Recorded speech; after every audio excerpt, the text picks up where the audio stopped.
God loves you. He has things for you. He designed you in his image. People don't sometimes really, there are words that you say, but they don't really realize that in God's image is imagination. The expanse of his imagination is my imagination too, and I have a right to use that imagination. So people always say, well, that was my idea. No. Ideas are just circulating the universe. I think when you get in touch with the deeper levels of life in yourself, that you tune into a vibration that's present throughout the universe. It's a spiritual way of thinking. We are part of a movement called New Thought, which, by the way, no one has heard of. We're labeling things all the time, and it's funny that we even call this thing New Thought because it's been around forever. It's actually it's a process of remembering what we already know. It's all about our thoughts creating our lives and our being one with God. And there's nothing really new about it. It's just a new presentation of an ancient concept. It's known by other names or no name at all in many countries by many people.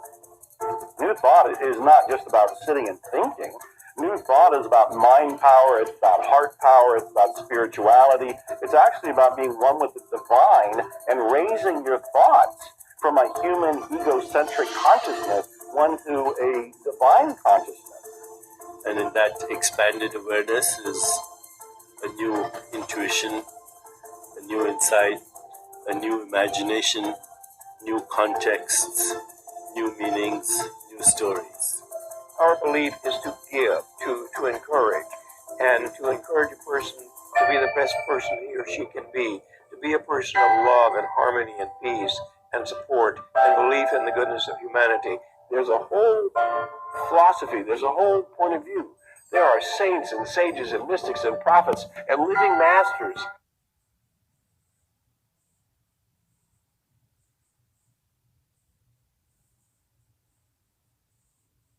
And Oprahs and Michael Bethwicks and amazing souls on the planet carrying this light, carrying this forward. So glad you are here with me! People may not even be recognizing that they're watching something about New Thought. New Thought may permeate almost everything because it is a chameleon. And it's really compatible with almost anything and everything.